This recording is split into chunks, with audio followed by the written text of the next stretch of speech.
Exodus gods and Kings. ये कहानी आज से 3300 साल पुरानी है और इसे बाइबल की एक सच्ची कहानी माना जाता है। ये कहानी है इब्रानियों की, जो मिस्र में पिछले 400 सालों से गुलाम है। लेकिन इन 400 सालों में ना तो वो अपने वतन को भूले और ना ही अपने ईश्वर को, और ईश्वर भी उन्हें नहीं भूला। ये पिछली 4 पीढ़ियों से मिस्र में गुलाम है। ये सब यहाँ पर मजदूरी करते हैं, उनके लिए बड़े बड़े महल बनाते हैं, मूर्तियां बनाते हैं ताकि उनके शहर को खूबसूरत बना सकें। लेकिन इनकी अपनी जिंदगी बहुत दर्दनाक है। फिल्म की शुरुआत में ये दिखाते हैं कि एक महल है जिसका नाम है मेम्फिस, और उसके अंदर एक मीटिंग चल रही है जिसमें ये बताया जा रहा है कि हमारी सरहद पर एक सेना खड़ी है, और वो इसलिए खड़ी है क्योंकि उन्हें डर है कि हम उन पर अटैक ना कर दें। वहां का राजा ये बोलता है कि मैं नहीं चाहता कि वो हम पे अटैक करें, और वो ये डिसाइड करते हैं कि हम लोग उन पे अटैक करेंगे।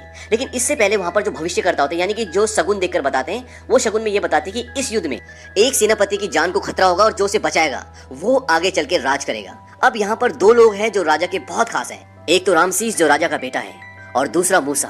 मूसा राजा की बहन का बेटा होता है, यानी कि रामसीस का कजन। हालांकि राजा को मूसा से ज्यादा लगाव है, वो जानते हैं कि मूसा ज्यादा काबिल है। अब ये सब युद्ध में जाते हैं, और युद्ध में एक पल ऐसा आता है जब रामसीस की जान जाने वाली होती है, और उस वक्त मूसा उसकी जान बचा लेता है। युद्ध से आने के बाद जब राजा को पता चलता है कि मूसा ने रामसीस की जान बचाई, और जैसा कि उस औरत ने भविष्यवाणी की थी कि आने वाले वक्त में वही राज करेगा जो इस युद्ध में सेनापति की जान बचाएगा, और मूसा ने सेनापति की जान बचाई थी। राजा बोलता है कि मैं जानता हूँ कि तुम भविष्यवाणियों और शगुन पर विश्वास नहीं करते, लेकिन मैं करता हूँ। लेकिन मैं ये सोच रहा हूँ कि तुम मेरे वारिस कैसे बन सकते हो, किसी आम तरीके से तो नहीं। मूसा बोलता है कि किसी भी तरीके से नहीं। राजा बोलता है कि हाँ, अभी तो कोई तरीका नजर नहीं आता। दरअसल राजा मूसा से बहुत प्यार करता है, और मूसा भी राजा की बहुत इज्जत करता है। इसके बाद ये दिखाते हैं कि एक राज्य सभा होती है जहाँ पर ये बताया जाता है कि पितौम में जो मजदूर हैं वो बहुत परेशानी कर रहे हैं। राजा अपने बेटे को बोलता है कि तुम जाओ और वहाँ का जायजा लो। लेकिन बाद में मूसा रामसीस को बोलता है कि तुम वहाँ मत जाओ, मैं जाऊंगा, वहाँ जाना तुम्हारी शान के खिलाफ होगा। अब जो भविष्यवाणी हुई थी और उसके हिसाब से मूसा ने रामसीस की जान बचाई थी, उससे रामसीस के दिल में कहीं ना कहीं एक शक पैदा हो जाता है। लेकिन उसका शक अभी इतना पक्का नहीं है। अब मूसा पितौम जाता है और वहां देखता है कि मजदूरों की जो हालत है बहुत खराब है, और वहां का वजीर बोलता है कि ये कभी भी बगावत कर सकते हैं क्योंकि उनकी तादाद वहां पर बहुत ज्यादा होती है। मूसा बोलता है कि ठीक है, मैं इन लोगों से बात करना चाहता हूँ, और वो एक मीटिंग बुलाता है जिसमें वो इब्रानियों के बुजुर्गों को बुलाता है। मूसा उनसे पूछता है कि तुम लोग क्या चाहते हो। वहां पर एक आदमी होता है जो बुजुर्ग होता है, वो बोलता है कि हम चाहते हैं कि हम अपने देश जाएं जिसका नाम है कनान।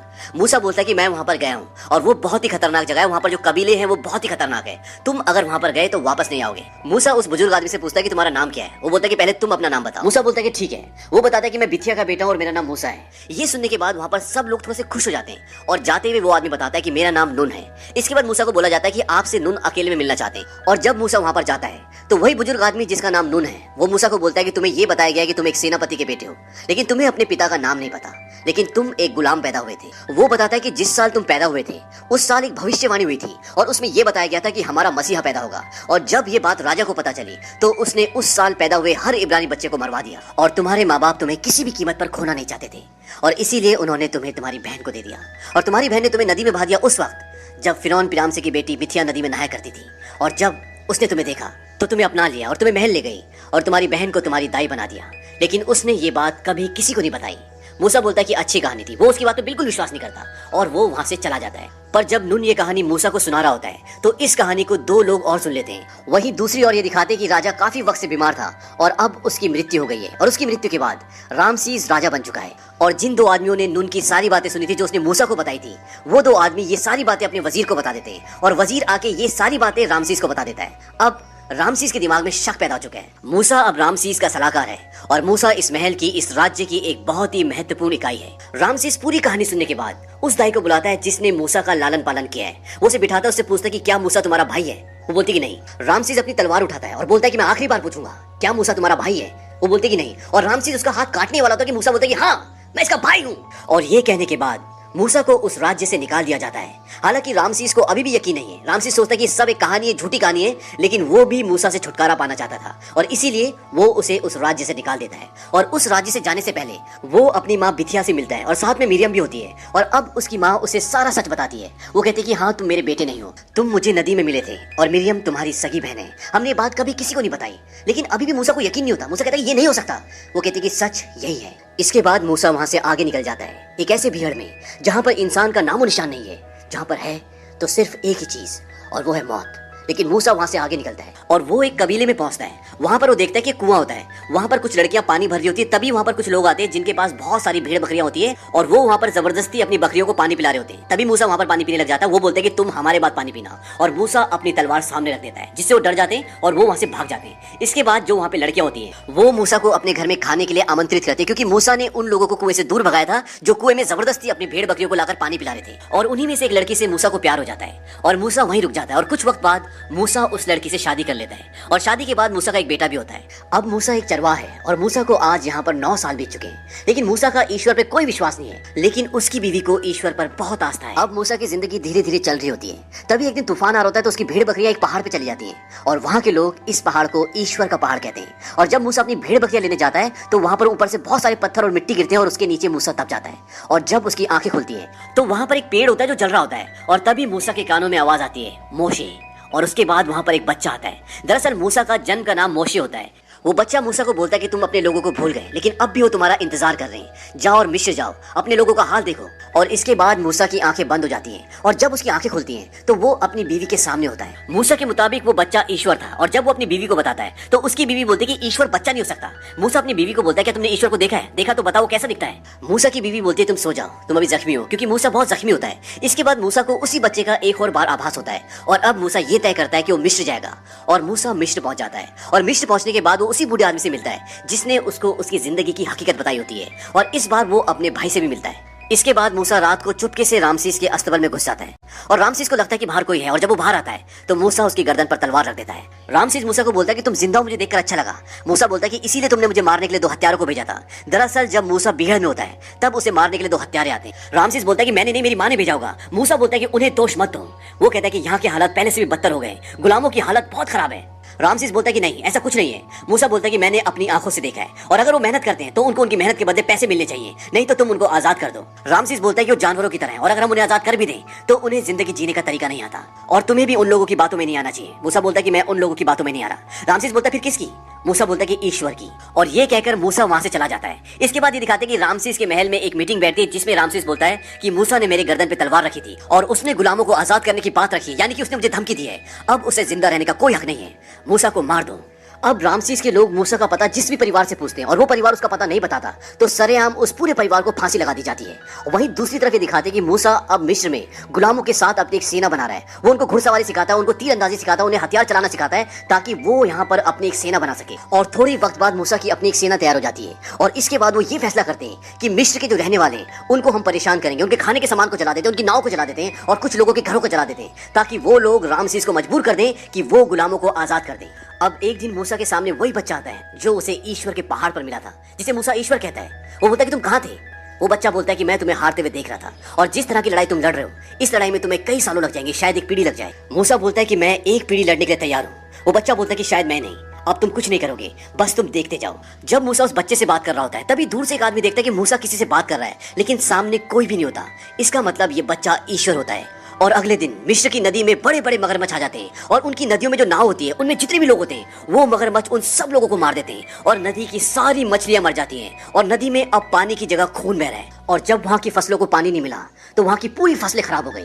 और इसके बाद ये दिखाते हैं कि उस पूरे राज्य में, पूरे मिस्र में मेंढकों का आतंक फैल जाता है, यानी कि पूरे मिस्र में मेंढक ही मेंढक होते हैं। और जब वो मेंढक मर जाते हैं तो पूरे राज्य में इतनी मक्खियां हो जाती हैं कि लोग वहाँ पर खाना भी नहीं खा सकते। और इसके बाद वो होता है जिसके बारे में उन्होंने कभी सोचा भी नहीं था, पूरे राज्य में कोढ़ फैल जाता है और इस बीमारी से राजा रानी कोई नहीं बच पाता।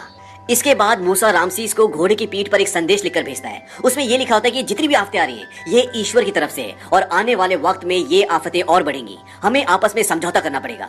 लेकिन इसके बदले रामसीस उन गुलामों को और भी दंड देता है, उनका काम डबल कर देता है और साथ ही साथ उन लोगों को भी फांसी दी जाती है जो लोग मूसा का पता नहीं बताते।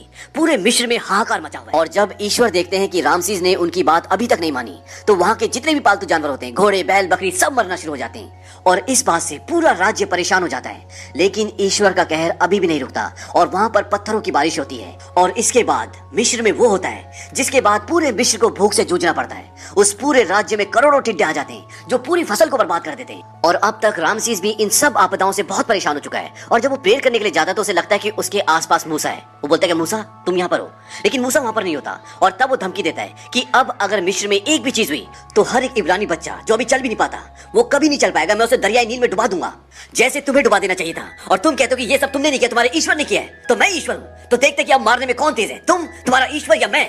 अब मूसा ईश्वर के पास जाता है और ईश्वर बोलते कि मुझे पता है कि उसने हमारी बात नहीं मानी और मैंने उसकी आखिरी धमकी सुनी है और अब इससे भी बुरा होगा।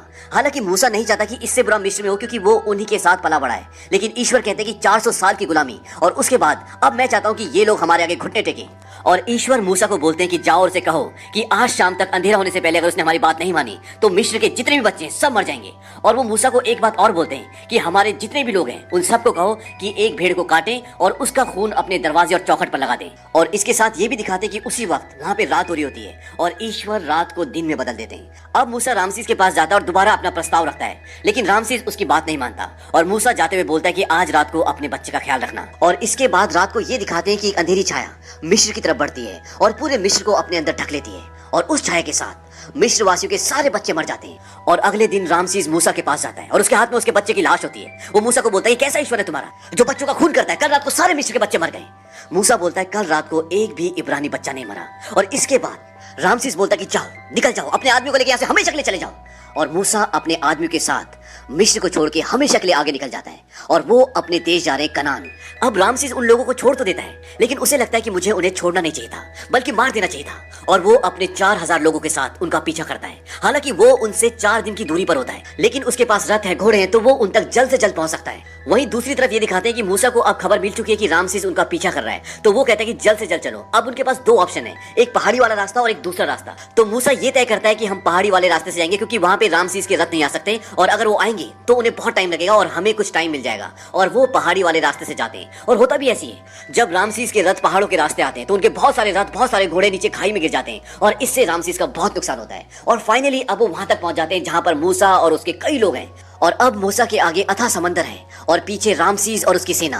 और मूसा तय करता है कि अब हम इस समंदर को पार करेंगे। और मूसा ऐसा इसलिए बोलता है क्योंकि उसे ईश्वर की तरफ से संकेत मिल जाते हैं और वो अपने सारे लोगों को लेकर समंदर की ओर बढ़ता है और समंदर का पानी कम होना शुरू हो जाता है, यानी कि समंदर 2 हिस्सों में बढ़ जाता है और बीच में रास्ता बन जाता है। और पीछे से उसी रास्ते पर रामसीस और उसकी फौज आ रही होती है। और जब मूसा के लोग लगभग समंदर पार कर ही चुके होते हैं तो समंदर का पानी वापस आना शुरू हो जाता है और उसकी लहरें बहुत ऊपर होती है। मूसा अपने लोगों को बोलता है कि तुम लोग जाओ और मूसा समंदर की ओर बढ़ने लग जाता है, यानी कि रामसीस की ओर। और रामसीस की सेना भी पूरी वापस भागना शुरू हो जाती है क्योंकि उन्हें दिख जाता है कि पानी हमारी तरफ आ रहा है। और इससे पहले कि रामसीस मूसा पर आक्रमण करता, समंदर का पानी उन्हें अपनी आगोश में ले लेता है और रामसीस के सारे आदमी समंदर में डूबकर मर जाते हैं, लेकिन रामसीस और मूसा बच जाते हैं। अब मूसा और उसके सभी लोगों को यहाँ से आगे कनान देश की ओर बढ़ना है, लेकिन मूसा का घर यहाँ से बहुत नजदीक है जहाँ पर उसके बीवी और बच्चे उसका इंतजार कर रहे हैं। और मूसा अपने सारे लोगों को लेकर अपने घर जाता है, वहाँ वो अपने बेटे से मिलता है, अपनी बीवी से मिलता है। और अब मूसा को भी ईश्वर के प्रति पूरी आस्था हो गई है। इसके बाद वो सब वहाँ से आगे कनान देश के लिए निकलते हैं और उस सफर के दौरान ये दिखाते हैं कि ईश्वर भी उनके साथ है।